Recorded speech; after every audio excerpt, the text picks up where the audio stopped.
1500चा लाभ मिळाला आणि आमची मुलं आम्ही आमची मुलं कोण आहेत? आम्ही शेतकरी आहे, मराठा आहे. 96 पिढीला तुम्ही कायच प्राधान्य देत? म्हणजे ताईंचं म्हणणं आहे की तुमच्या कोणत्याही योजना आमच्यापर्यंत पोहोचत नाही आणि जरी त्या योजना मिळाल्या त्या योजनेचं ते आमचं लागत नाही. तर ह्यामध्ये मूळ विषय काय की आम्हाला काही मिळत नाही. सर्व्हिसवाले त्यांना सगळं वेतन मी देतात, मग शेतकऱ्यांना का काय वाढवून देत नाही? पाहिजे द्यायलाच पाहिजे. एक दुसरा योजना सुद्धा आमच्यापर्यंत नाही. मग त्याला काय अर्थ आहे का? आमच्या मुलांनी मुली मिळत नाहीत, आईची कोण दक्षता घेत नाहीत, मुलांचा तिरस्कार व्हायला लागला, मुलं आमच्या घरात चिडचिडपणा करायला लागली. मग आम्ही खायचं काय आणि शेतात घालायचं तर काय? कुठली कर्ज काढून सर्व्हिस एवढं म्हणते शेतकऱ्याला हेच नाही ना, कुठल्या गोष्टीतच माफ नाही. सगळं कर्ज बाजारीच आहे शेतकरी.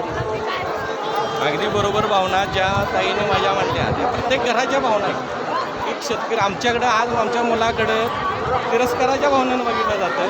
शेतकऱ्याचा मुलगा म्हणलं की त्याला मुली दिल्या जात नाहीत.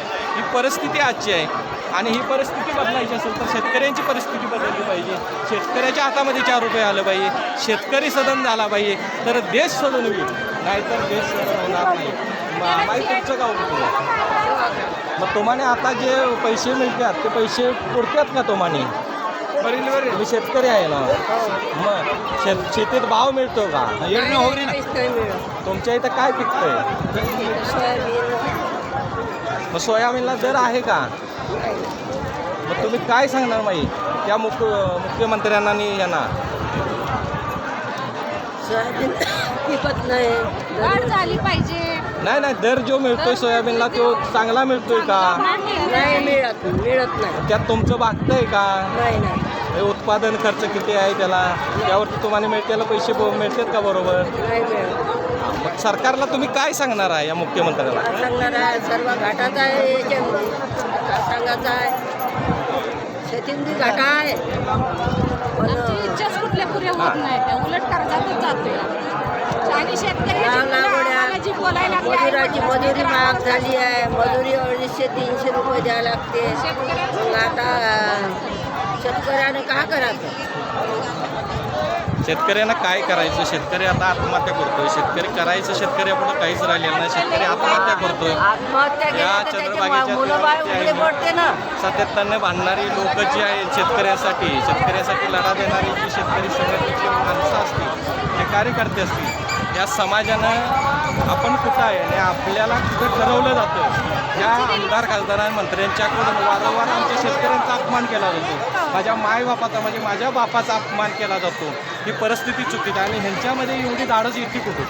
ह्यांच्या पाठीमागं असणारे हे मंत्री किंवा मुख्यमंत्री हे नालायक लावड्याचे जे आहेत ते त्यांच्या पाठीशी आहेत म्हणून यांची एवढी धाडस होती शेतकऱ्यांना बोलायची, माझ्या माय बहिणीला बोलायची. अरे तुम्ही ज्यांचं खाताय त्यांच्या विरोधामध्ये तुम्ही इतक्या ताकदीनं बोलताय, यांचा तुम्ही राज्याला अपमान करत असला तर ह्या महाराष्ट्रातील शेतकरी सर्वसामान्य जनता अजिबात खपवून घेणार नाही. मुख्यमंत्री आणि उपमुख्यमंत्र्यांनी संपूर्ण महाराष्ट्रातील शेतकऱ्यांची जाहीर माफी मागितली पाहिजे.